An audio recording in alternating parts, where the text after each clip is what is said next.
Welcome back. Well, it's been a while since West had the upper hand over East. 33 games to be exact, but this was a dogfight the last time these two teams met. East held a 13-point halftime lead, but West battled back and nearly completed the comeback, but fell by 4 points. It was round two between these two city schools with conference positioning on the line as well.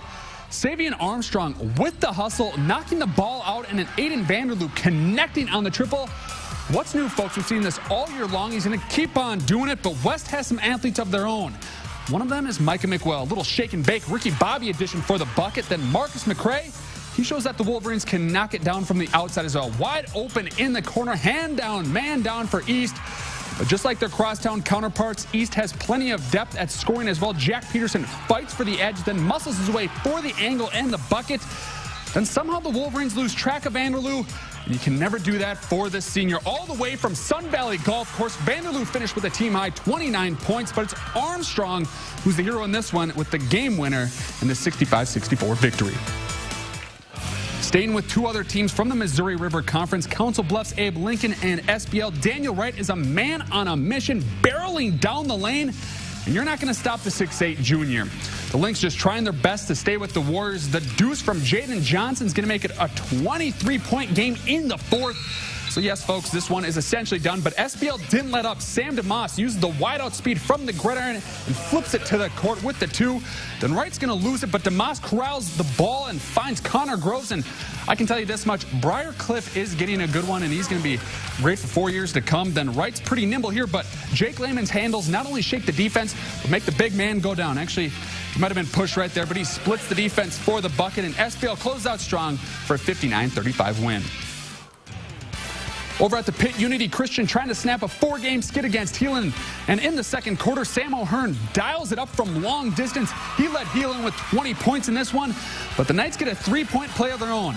It was just done the old-fashioned way. Austin Van Donge with the and one right here. And the junior, he wasn't done. He'll zip his way to the rack and get the reverse land with another shot at a 3-point play. That made it 33-30 Unity. But the Crusaders kept battling. Drew Olson driving in for the mid-range jumper with a hand in his face. 12 points for the seniors, and the Knights, they actually chalk up a legitimate 3-point play this time. It's not just getting the bucket and the bonus. Colin Crazy hitting nothing but nylon from behind the arc. Unity's going to lock it down in the second half, and they're going to win this one 84-74. Both the Heelan and Unity girls teams were just trying to rebound from a loss. We're going to pick this thing up in the first quarter. Crusaders get it to Ella Skinner, and she's going to battle in the paint, and she'd get the first points of the game. And the Knights with the ball of their own. Jenny Schoenhoven receives it in the paint. She gets fouled, and she's going to get the bucket and the bonus as well. Unity, whether it's boys or girls, getting a lot of bonuses right here, and they make the free throw, and Unity's up and want the ball once again. Justine Malakan buries a triple here, but here come the Crusaders. Caitlin Cook is going to drive in for the bucket, and Bishop Hebelin would go up, and they'd go on and beat the Knights 63-56. We're going to move over to the Husker State. We had a top 10 showdown with BRLD visiting Wakefield, picking this thing up in the second quarter. Wolverines up by 15 already at this point, and Will Gatesmeyer adds to that as he drives past for the bucket. The next time down for BRLD, Jackson Johnson, as we like to call him in Sioux City, JJ, he's going to muscle through two Trojans for the kiss off the glass. And then Wakefield looking to get a rally going here. Dylan Harder connects from behind the arc, 4-3, nothing but nylon for him. But BRLD would answer immediately as Lucas Bott drives in, and then he's going to dish it into Johnson for the land. And BRLD is going to win this one 68-55. The band's rocking in Wayne, America, where the Blue Devils hosted Crofton in the first quarter. Crofton's Cody Crosley, a lot of C's right there. He's going to drive in and get the tough 3 to go, or I should say the tough 2 to go with the land. Blue Devils looking to respond, and Kalen Herman, he's a straight cash, homie, as Rennie Moss would say, behind the arc, hitting nothing but nylon, 4-3. And later, Crofton, they're going to find their answer, and it's Andy Knapp.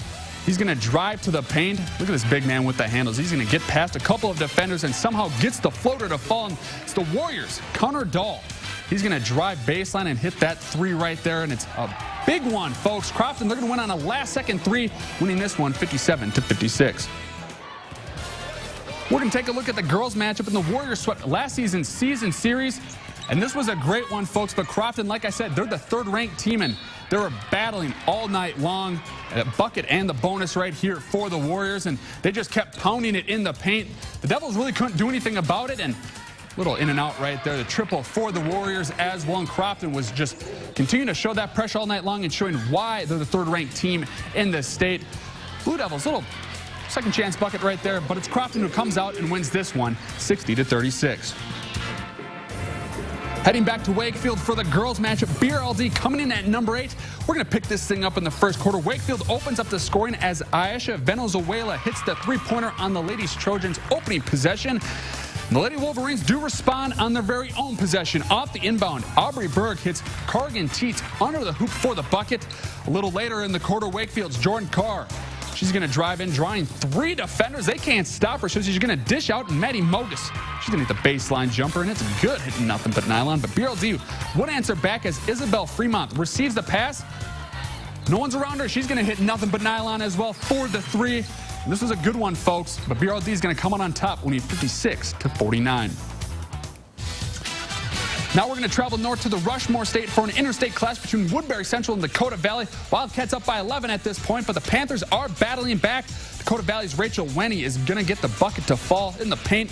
That's going to chip away at that lead. In the next Panther possession, they move the ball around on this one. Tegan Hines, she's going to hit the jump shot three-pointer. What a deep 3 for her. And DVs are going to start to get closer, but the Wildcats do respond with a three-pointer of their own from Sally Gallagher. Knocking it down. We've heard her name plenty of times this season. Woodbury Central would continue to score and score at will. It's Gallagher who's going to dish it up, and it's Autumn Weaver with the bucket. Woodbury Central is going to roll on to win this one 61-50. We're going to head a bit further north. Third-ranked Vermilion took their talents, I should say, to EPJ in the first quarter. Huskies turn over the ball, but Vermilion's Lexi Plitzuweit, her mom's doing a great job at USD, and she's doing a great job on the court as well. And later on, the Huskies turn the ball over once again. Lily Johnson running down the court, but it's Lily Kemp who denies the Vermilion score. The Challengers are going to take a 2-point lead into the half. Now in the fourth quarter, Plitzuweit shoots and misses, but it's Kami Riggenhaus who is there for the rebound and the putback to keep Vermilion up. Near the end of the game, the Huskies, they started mounting a comeback. Megan Brewer nails the tray for EPJ, but it wouldn't be enough. The Vermilion Tanagers, they're going to edge out the Huskies in a 3-point victory, 46-43. Looking at the boys matchup, both teams trying to bounce back from a loss. From the tip-off, Vermilion gets it going very quickly. Jacob Dobney, who scores a quick basket, he's going to start the game right away on the right foot for the Tanagers, but the Huskies do strike back. And Riley Schmitz, he's going to hit the jump shot off this one on the curl. Nothing but net for him. And the next possession for the Challengers, Dylan Getstring scores a hook shot, looking like a little Kareem hook right there. And 12 points in this one for him, but later on, EPJ with the ball, and the big man can't stop him. I've watched this kid before, Adam Grasshoff, using all of his 6'7" frame to score in that one. Vermilion, they're going to win big in this one, 63-26.